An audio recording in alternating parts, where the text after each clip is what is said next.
Hello everyone, आप सभी का मेरे चैनल में एक बार फिर से बहुत बहुत स्वागत है। तो चलिए आज और एक दिन है स्ट्रगलिंग वाला। तो चलिए, ये तो चलती रहती जीवन है।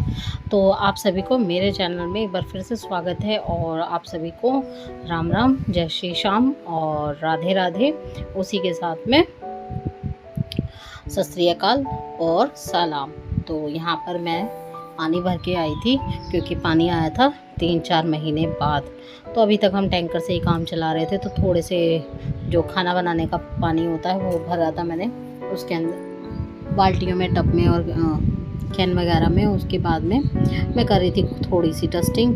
तो मैंने कहा चलो थोड़ी सी जो बाल्टी वगैरह निकली हैं, रसोई के बर्तन निकले हैं खाना बनाने के, तो चलिए थोड़ा सा साफ सफाई भी कर ली जाए। तो उसके साथ ही किचन की कर रही हूँ साफ़ सफाई भी, और सभी कामों को निपटा के फिर उसके बाद में करेंगे और काम।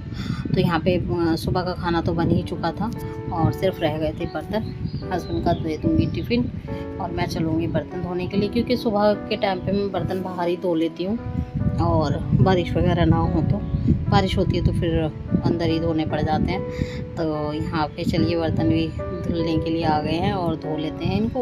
और बर्तन धुल चुके हैं, अब इनको सिर्फ रहेगा काम मेरा पहुँचने का, क्योंकि पानी बहुत ज़्यादा यहाँ पर बेकार है। तो यहाँ पे पानी अगर आप बर्तन ऐसे ही छोड़ देते हो, पानियों पे ना वाइट निशान से पड़ जाते हैं जो देखने में ना अच्छे नहीं लगते हैं। तो यहाँ पे फिर मैं बर्तनों को पहुँच के भी रख दूँगी और बढ़िया से जब बर्तन पोंछे जाएंगे तो उसके बाद में हम इसमें करेंगे आगे का काम। तो यहाँ पहले तो काम यही रहेगा कि चलो बर्तनों को पहुँच दिया जाए। रूटीन का काम है और सुबह के टाइम में मेरी एक्सरसाइज और मेरी ड्रिंक हो चुकी थी।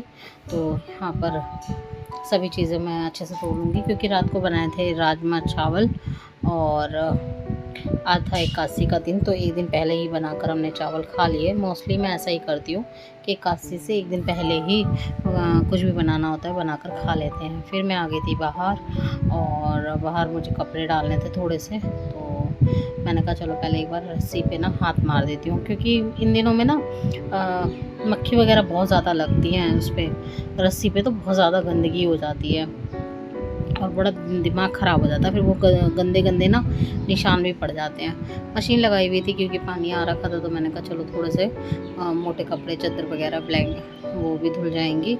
और ये पानी आ चुका था भर के, तो मैं इनको अब सेट कर दूँगी। तो 8-10 बाल्टी वगैरह हैं, ड्रम है, टब है, ये सब भर के रखने पड़ते हैं। तो यहाँ पे ये भर चुकी हूँ मैं। और उसके बाद में मैंने ये फिर कपड़े मेरे गीले हो गए थे तो मैंने यहाँ पे चेंज किए हैं। और गीले कपड़े मुझे अच्छे नहीं लगते बिल्कुल भी। अब मैं लगा दूँगी पोछा, तो क्योंकि फिर ये कम से कम 8 दिन के लिए रिजर्व हो जाएंगे और जगह नहीं है बिल्कुल भी, तो फिर आगे पीछे ये बर्तन होते नहीं हैं, तो ये फिक्स ही हो जाते हैं बेचारे। तो इसलिए ना इनको सफाई करने के बाद में मैं रखूँगी। और ये मुझे मिल गया था लाल मिर्ची का पाउडर का पेपर, क्योंकि ये बाल्टी के पीछे घुस गया था तो ये निकला ही नहीं। तो यहाँ पर ये मैं फिर अच्छे से क्लीन कर दूँगी बिल्कुल। और फिर उसके बाद में हम इसमें यहाँ पे ये पीने की जो बाल्टी और टब वगैरह हैं उन्हें लगा के रख देते हैं। तो इस तरीके से चल जाता है काम। कौन कहता है कि राजस्थान में पानी की कमी है? मैं कहती हूँ पानी राजस्थान में नहीं, दिल्ली के साउथ इलाके में भी है। इतनी ज़्यादा पानी की दिक्कत है ना कि बस पूछिए मत। मैं तो सोचती थी कि बहुत अच्छा इलाका होगा, पर बिल्कुल भी कुछ नहीं है यहाँ पर और बहुत ज़्यादा ही दिक्कत हो जाती है। तो इस तरीके से फिर सारा काम हम निपटा के मैं कर दूँगी यहाँ पर बर्तन सेट। और पोछा वगैरह मेरा लग चुका और किचन मेरी साफ़ हो गई है। मैंने बिल्कुल अच्छे से डस्टिंग वगैरह सब कर दी है। और उसके बाद में ये बर्तन वगैरह भी सेट कर दूँगी। तो यहाँ पर ये इस तरीके से बर्तन रखे जाएंगे ना, तो ये फिर आराम से लगे रहेंगे। तो इस तरीके से काम चलाना पड़ता है। तो यहीं पे सब चीज़ एडजस्ट करके फिर उसके बाद में मैं चलूँगी अपने और काम करने के लिए, क्योंकि बहुत सारे काम हो जाते हैं। तो ये था ये 4 बाल्टी तो हमारे खाना बनाने की हैं। उसके अलावा 2-3 बाल्टी पीने की भी रखी हुई है, एक कैन रखी हुई है 50 लीटर की। तो ये और मैं आ गई थी नहा के। दोबारा से मैं नहाई क्योंकि मुझे गीला रहना बिल्कुल पसंद नहीं है। तो मैं नहा चुकी थी और नहाने के बाद में मैं आई थी चाय बनाने के लिए। तो पूजा मेरी हो चुकी थी और पर मैंने जल चढ़ाना रह गया था, तो मैंने कहा चलो तुलसी पे जल चढ़ा दिया जाए। और दूध रख देती हूँ फ्रिज में, और उसके बाद में चलेंगे अपना काम करने के लिए। तो यहाँ पे ये मैं जा रही हूँ जल चढ़ाने के लिए सूरज भगवान को। और उसके बाद में चाय मैंने रख दी थी, चाय मेरी जब तक हो रही है मैं जल्दी चढ़ा के आ जाऊँगी। पहले घर में लगाऊंगी छींटा गंगा जल का, और फिर उसके बाद में करेंगे आगे का काम। तो अच्छे से लगा देते हैं छींटा, और मैं लगा देती हूँ, जैसे कभी एकादशी वगैरह होती है तो उसमें मैं ज़रूर छींटा वगैरह लगाती हूँ अच्छे से गंगा जल का। और लगाना भी चाहिए, चाहे छोटा हो घर या बड़ा हो। और यहाँ पे ये छींटा देने के बाद में मैं करूँगी फिर चाय नाश्ता। और चाय नाश्ता मेरा वही सिंपल सा रहता है, एक चपाती और कोई भी सब्ज़ी वगैरह बनी होती है वो मैं सुबह लेती हूँ नाश्ते में। और रूटीन मेरा वही है, हमेशा वही खाया है। मम्मी के घर तो पराठे वगैरह बन जाते थे, पर यहाँ पे मैं अवॉइड ही करती हूँ, क्योंकि गर्मी में बिल्कुल भी अच्छा नहीं लगता तला हुआ खाना। तो चलिए चाय बन गई है मेरी, तो चाय एंजॉय करते हैं। और यहाँ पे कुछ गड़बड़ हो गया है तो मैं उसको सही कर रही हूँ। गड़बड़ ये हो गई कि सिलेंडर ख़त्म हो गया। तो ये भी एक बड़ी समस्या है कि, और सिलेंडर ऐसे ही मौके पे धोखा देता है जब आपके पास में कोई ना हो। तो ये तो शुक्र है कि मैं खुद सिलेंडर चेंज कर लेती हूँ। मम्मी के घर से भी चेंज करा करती थी, इससे अच्छा तो पहले ही ख़त्म हो जाता भाई, तो बढ़िया रहता ना। अब ये सब ताम झाम हटाना पड़ेगा। अरे बड़ी दिक्कत है यार, कहते ना अगर इंसान गिर रहा होता है तो भगवान भी एक लात पीछे से मारता है कि तू और गिर। तो ये हिसाब किताब है कि जब परेशान हो ना इंसान, तब और परेशानी में परेशानी होती है। अब मैं इस टाइम में इतना थक चुकी थी, ऐसा मन कर रहा था कि कोई मुझे एक कप चाय पिला दे, पर कौन पिलाएगा। मम्मी का घर थोड़ी ना है कि जो भाई पिला देगा या मम्मी पिला देगी। इसलिए तो मायका याद आता है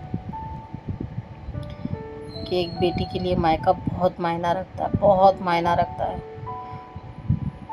पेरेंट्स के बाद में अगर भाई बहन बहुत अच्छे होना तो ज़िंदगी अच्छे से आसानी से कट जाती है।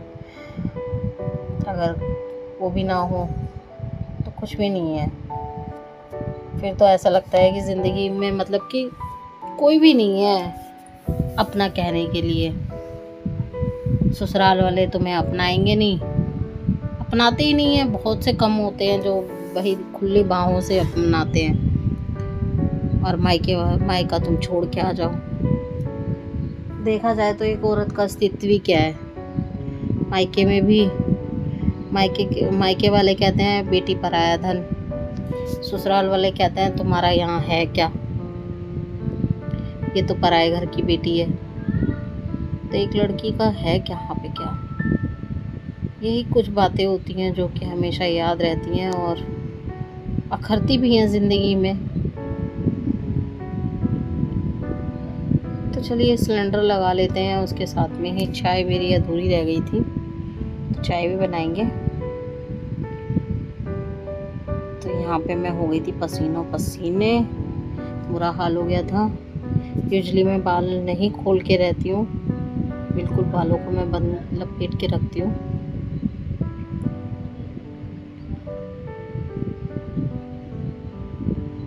तो सिलेंडर लगा लेते हैं, और सिलेंडर लगाने के बाद में चाय पियेंगे फिर। और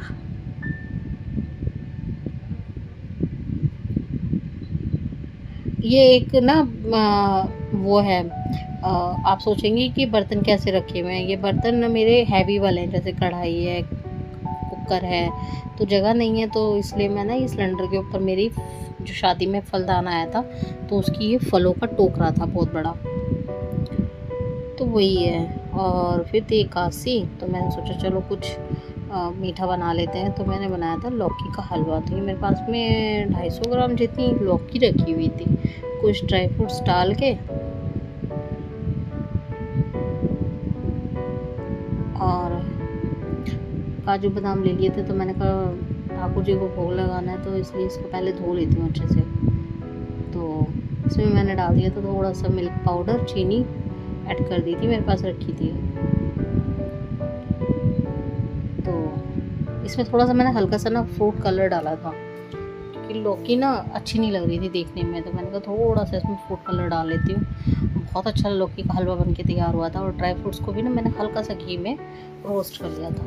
इस तरीके से भून के अगर हम डालते हैं ना लौकी के हलवे में या किसी भी रेसिपी में, तो बहुत अच्छा लगता है। तो ये देखिए इस तरीके से मेरा लौकी का हलवा बन के तैयार हुआ था। आई होप आपको वीडियो अच्छा लगा तो लाइक कीजिए, शेयर कीजिए, कमेंट कीजिए और सब्सक्राइब कीजिएगा मेरे चैनल। बेल आइकन ज़रूर प्रेस कीजिएगा। Thank you for watching.